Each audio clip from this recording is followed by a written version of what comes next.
Hello दोस्तों, इस video में हिंदी साहित्य के महत्वपूर्ण प्रश्नों का अध्ययन करेंगे जो परीक्षा में बार बार प्रश्न पूछे जा रहे हैं आ रहे हैं और इम्पोर्टेंट प्रश्न है।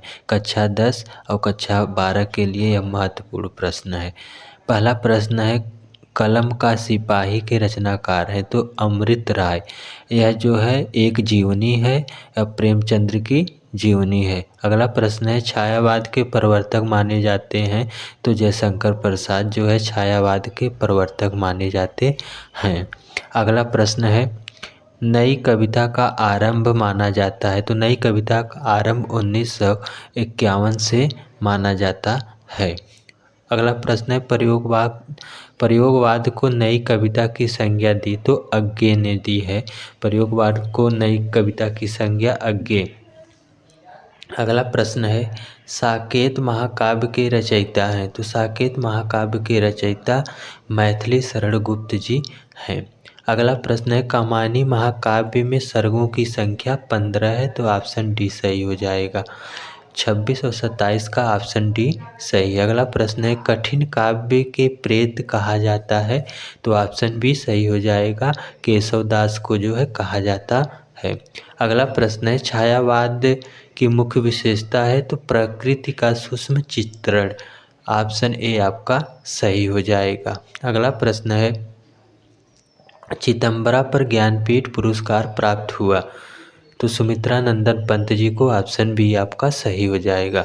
वसन और व्यसन का सही अर्थ है वस्त्र और आदत। ऑप्शन बी आपका सही है। अगला प्रश्न है, अन्न और अन्य का सही अर्थ चयन कीजिए तो ऑप्शन आपका ए सही हो जाए, अनाज और दूसरा।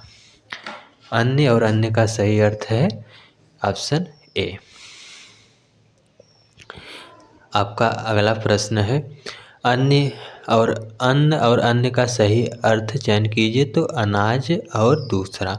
ऑप्शन आपका ए सही हो जाएगा। प्रश्न संख्या 33 है, जो सब कुछ जानता है का सही एक शब्द चयन करें। जो सब कुछ जानता है तो ऑप्शन ए सही हो जाएगा, सर्वज्ञ। जो सब कुछ जानता है उसके लिए ऑप्शन ए सही हो जाएगा, सर्वज्ञ।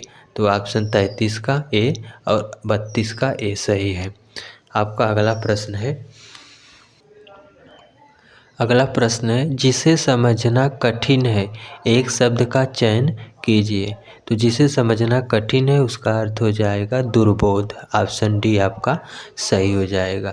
किसी बात का गूढ़ रहस्य जानने वाला तो किसी बात का गूढ़ रहस्य जानने वाला तो ऑप्शन बी सही हो जाएगा, मर्मज्ञ। ऑप्शन बी आपका सही है। अगला प्रश्न है, पवन दूतिका किसकी रचना है तो ऑप्शन सी है सही हो जाएगा, अवंध्या सिंह उपाध्याय। 36 का सी सही हो जाएगा, अवंध्या सिंह उपाध्याय। अगला प्रश्न है, निम्नलिखित शब्दों के दो अर्थ लिखिए तो भुजंग का दो अर्थ हो जाएगा, साफ और सर्फ। अर्क का अर्थ है सूर्य और किरण। पट का अर्थ है वस्त्र और अंबर। अगला प्रश्न है, बहुत कम बोलने वाला। बहुत कम बोलने वाला तो इसका एक अर्थ हो जाएगा मितभाषी, अल्पभाषी हो जाएगा। अगला प्रश्न है, वाक्यों को शुद्ध करके लिखिए। इस सरोवर में अनेकों कमल खिले हैं तो अनेकों के स्थान पर अनेक कमल खिले हैं। अगला प्रश्न हो जाएगा, आप प्रातः काल के समय आइएगा तो समय नहीं रहेगा, इसका अर्थ हो जाएगा आप प्रातः काल आइएगा। महेश्वर का संधि विच्छेद हो जाएगा महाधन ईश्वर। अगला प्रश्न, पावक का संधि विच्छेद है पवधन अकह। आपको वीडियो कैसे लगा कमेंट करके बताएं।